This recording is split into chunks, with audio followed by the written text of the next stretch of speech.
This story begins in a world unlike our own. There exist 4 nations, each possessing their own unique superpowers. The airbenders have the ability to manipulate the air, while the firebenders can control fire at will. The waterbenders have dominion over water, and the earthbenders possess the power to manipulate the earth and soil. These nations engage in battles, utilizing their extraordinary abilities. In this world, an avatar is someone who possesses the power to control all 4 elements: air, water, fire, and earth. Unfortunately, the firebenders have decided to seize control of this world, resulting in the merciless slaughter of the other benders. However, there is hope in the form of Avatar Aang, a young airbender who is currently undergoing training. Unbeknownst to Aang, he is the Avatar, and his master is preparing him for the challenges that lie ahead. The other airbenders grow increasingly frustrated with Aang's master, urging him to commence his Avatar training as the firebenders encroach upon their territory, threatening their lives. Eventually, Aang's master reveals the truth about his Avatar status, emphasizing the urgency of his training to put an end to the firebenders' tyranny. Aang, who is only 12 years old, struggles to comprehend the gravity of the situation and expresses his fear, confessing that he does not wish to be the Avatar. Overwhelmed by these revelations, Aang seeks solace in his pet and takes flight towards the city, unaware of the fire raging behind him. In a devastating turn of events, the firebenders swiftly destroy the entire Airbender temple, claiming the lives of Aang's master and fellow airbenders. Aang, accompanied only by his pet, finds himself caught in a stormy sea on the brink of drowning. Just as all hope seems lost, we witness a remarkable sight. Aang's avatar powers awaken. Following this pivotal moment, 100 years pass in the story, and suddenly, a blinding light emerges from a snowy mountain, causing it to erupt like a colossal explosion. This mountain was the domain of the waterbenders,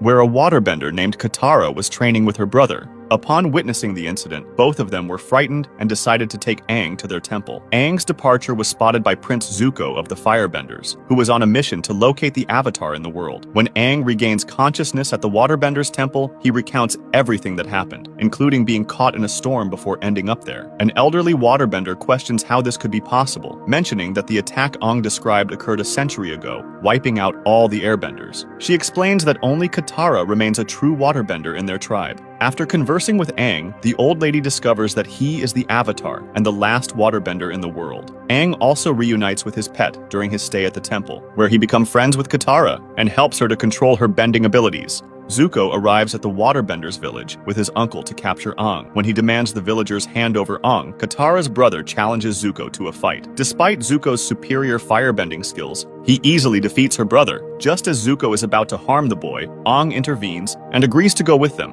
He is then kept captive on Zuko's ship.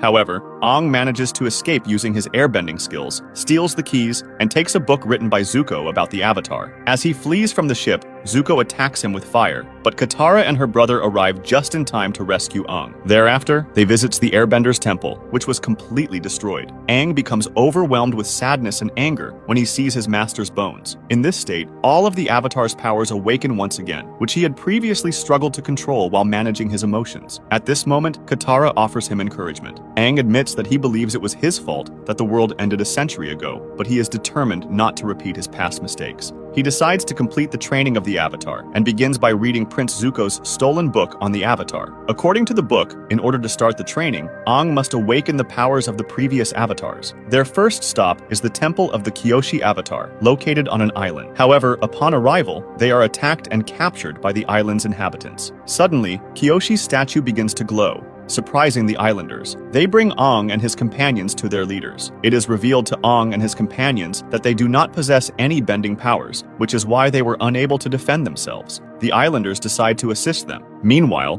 Zuko's army also followed them to the island and confronts the villagers as they are here to apprehend a criminal. The following day, Aang returns to Kyoshi's statue.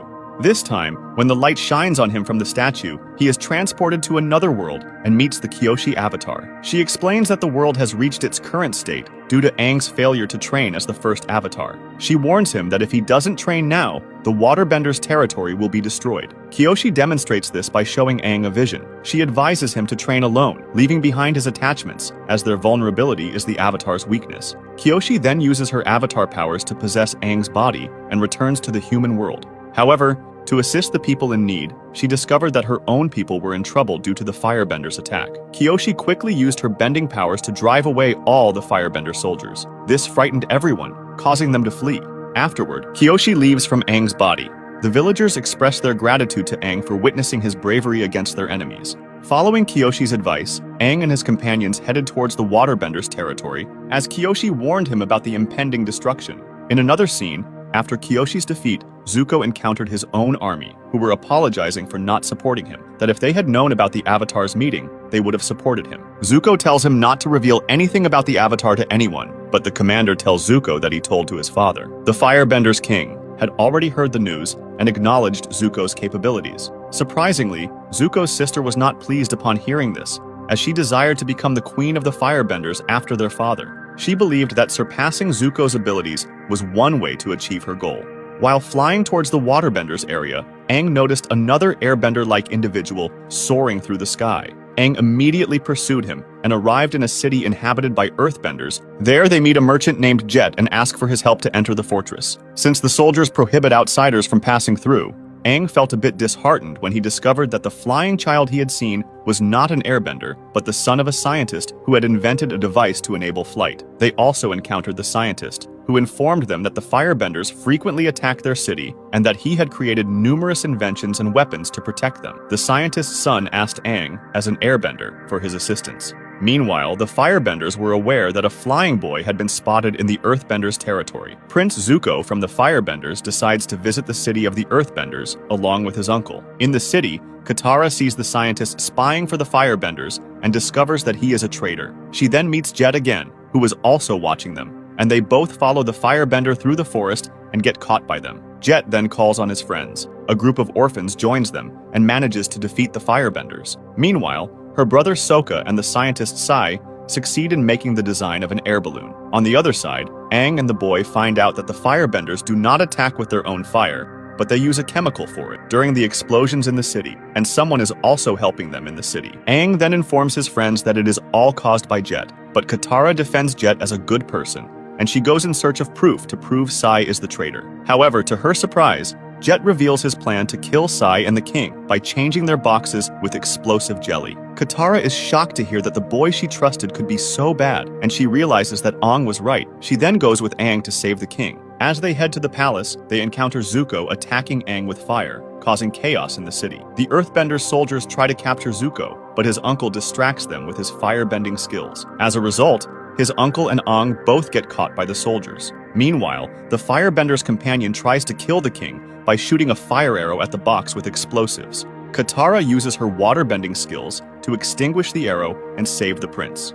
Thereafter, Sokka asks the scientist why you are doing something against the king, to which he replies, "I am compelled to do this. The Firebenders have threatened to kill my son." Katara tells Sokka that Aang is now in prison, and we have to go to the palace to save him. The scientist tells them about the secret path to the palace, which leads to the jail. The scene then shifts to a flashback 100 years ago, showing a young Aang with his Earthbender friend. Aang's childhood friend, the king of the Earthbenders, was 100 years old. Despite his age, Aang immediately recognized him. Meanwhile, Katara and her brother were on their way to rescue Aang from jail through a secret path. They encountered a secret tunnel and met a man who advised them to cross the path with love. However, the brothers, who had trust issues, faced a monster. When they held hands, the monster became silent, revealing the power of their love. Katara asked the monster for a way out, and it broke the wall, creating an escape route. Meanwhile, Aang was facing the vengeful king of the Earthbenders, who attacked him with all his earthbending powers. Aang barely managed to defend himself. The king, in anger, criticized Aang for thinking like a child instead of an avatar.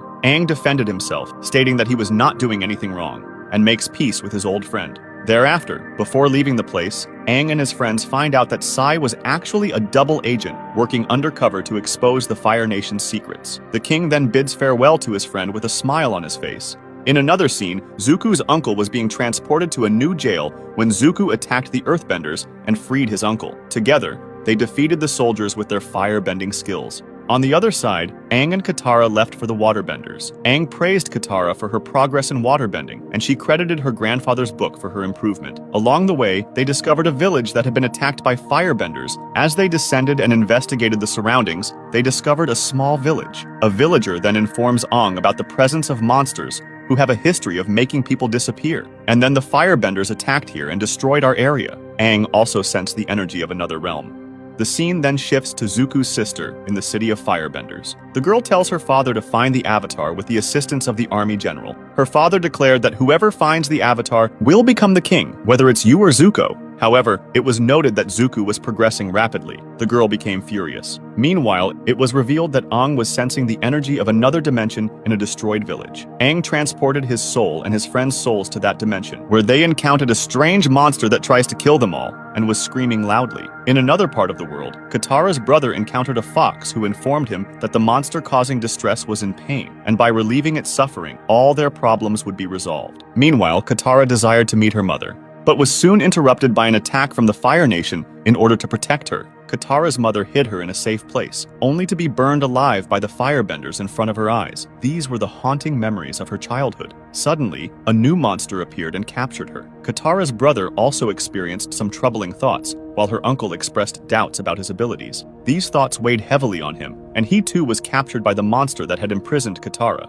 Aang, on the other hand, observed his airbender temple in the other world and realized it was just an illusion. He encountered a monster who recognized him as an avatar and challenged him to a fight. Aang clarified that he had come to save his friends. However, as a soul in that realm, Aang struggled and eventually retreated to a nearby house. When he sees his master, he embraces him and asks, "Where did you disappear to?" "I need your help," Aang inquires. "How can I rescue my friends from this creature?" The master explains that this monster traps individuals with their past memories, but avatars are immune. The last time, a Fire Nation avatar put up a good fight and stole something from the monster. "If you want to save your friends, you must retrieve that item," the master advises. Although going to the Fire Nation territory could be risky for Aang since firebenders were his adversaries, he had no other choice. Hastily returning to the real world, Aang heads to the firebenders area. There, he encounters a firebender who believes in peace among all firebenders and agrees to assist Aang. He leads Aang to his avatar temple, filled with various objects. Aang struggles to determine the most crucial item before the other firebenders arrive to capture him. The helpful firebender tells Aang to focus on his task while he deals with the others.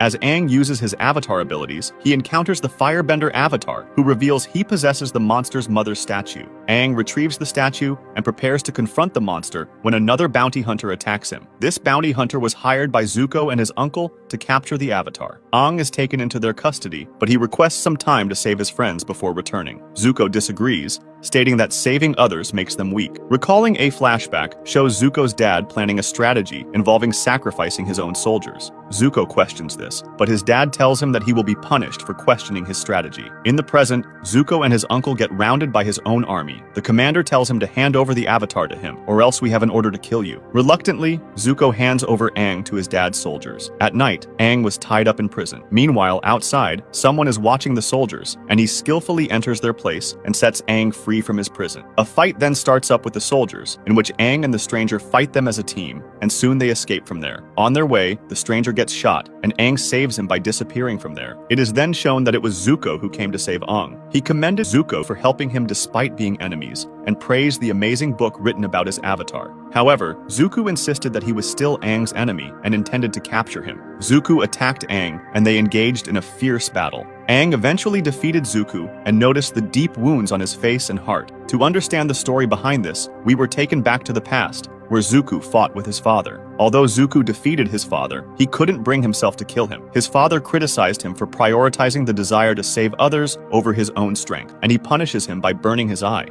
In the present, Aang sent Zuko away on a boat, promising to meet him after saving his friends. Zuko attempted to attack Aang with fire, but it had no effect on him. The scene transitions to the past where Zuko's eye was burnt, and his dad Ozai informs him to leave the place and only come back after finding the avatar. He also tells him to take that group of soldiers you saved as a punishment. In the present, Aang returns to the burnt village and enters another dimension. He then returns the lost statue to the monster, who in turn releases all the humans. Aang reunites with Katara and her brother, witnessing the joy of the villagers as they are reunited with their lost loved ones. Finally, they reached the waterbenders, who were happy to see the avatar as they knew the firebenders were planning to attack. Meanwhile, in the Fire Nation, Azula showcased her firebending skills, but her father criticized her for being too slow. Azula became angry and told her friends that he knew everything and that he didn't want me to be the queen. He wanted his son to be the king. But I am more capable, and I will prove it in front of the waterbenders. Meanwhile, when the Water Nation's king has a conversation with Aang about the war's strategy,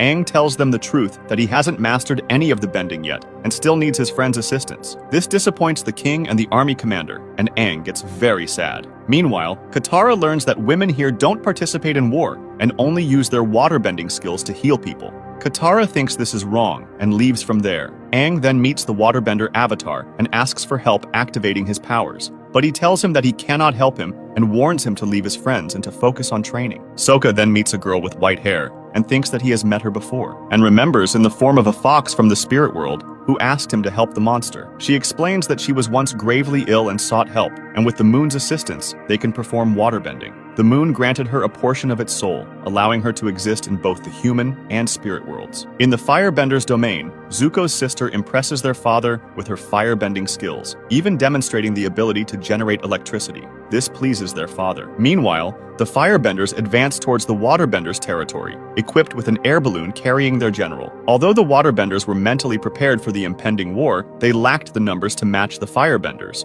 Katara suggested that women should join the fight, demonstrating her skills by battling their army commander with waterbending. She proved that women could indeed play a crucial role in the conflict. As the attack began, Aang, Katara, and their allies mobilized to defend against the firebenders. However, Zuko's uncle warned his general that the full moon granted the waterbenders enhanced strength. Unfazed, the general revealed his plan to eliminate the souls of the moon and the sea when they converged at a waterfall during the full moon. Despite warnings of dire consequences, the general remained resolute. While the general set out to find the soul of the moon, Zuko pursued Aang, engaging in a fierce battle with Katara. Using her waterbending prowess, Katara managed to subdue Zuko. Meanwhile, the general succeeded in killing the soul of the moon, causing it to turn red. Subsequently, he used a magical dagger to eliminate the waterbenders, leading to the moon turning black and the waterbenders losing their power. With the waterbenders weakened, the firebenders launched a devastating assault on their territory. The temple of the waterbenders can also be destroyed, just like in the scene Kyoshi showed Aang in his vision. Aang's initial instinct was to save the people there, but then he recalls Kyoshi's advice. Kyoshi told him to stop worrying about others and focus on himself to harness his own powers. With this in mind, Aang heads towards the middle of the sea and offers his soul to it. The combination of the Avatar's soul and the sea creates a massive monster. This monster proceeds to destroy all the firebender ships. Zuko witnesses this and steps forward to confront Aang. The firebender general, upon seeing Zuko alive, becomes furious because he believed Zuko to be dead. Both Zuko and the general cease fighting the Avatar and turn their attention towards each other. Zuko defeats the general, who then asks Zuko if he believes his father will make him a king by capturing the Avatar. Zuko realizes that his father is only using him and manipulating his sister to become more powerful. His father's true intention is to make her the real queen. The defeated general reveals that he is Zuko's enemy because it is his father's command. After this intense scene, Princess Yue converses with Sokka and explains that the moon once granted her a part of his soul, which brought her back to life. Now the moon needs her help. As soon as she says this, she sacrifices her soul to the sea and the moon, causing the moon to revive and illuminate the sky once again. Despite everything being resolved, Aang remains in his monstrous state, still consumed by anger over the destruction caused by the waterbenders. Katara tries to console him, saying, "Aang, you're amazing. You're part of our family. Don't lose yourself. The people here need you." Hearing these words, Aang's anger subsides, and he emerges from the water as a powerful avatar. However, he still feels guilty for the devastation around him. His companions reassure him that he is not to blame, as it was the firebenders who caused the destruction. Aang decides to let go of the past and focus on his journey ahead. The scene shifts to Zuko and his uncle, who were still unsure of what to do after being deceived by his own father and sister. Meanwhile, Zuko's father receives news that despite causing destruction among the waterbenders, they have lost to them. Unfazed, he explains to his people that it was all part of their plan, and they never intended to harm the waterbenders. Their true goal was to provoke the avatars into action. Secretly, they had already taken control of the earthbenders' territory through their daughter. Zuko's sister is thrilled about capturing the earthbenders' territory. In the end, Ozai reveals that a fireball will soon pass over the earth, enhancing their powers even further. And with that, this season of the story comes to a close.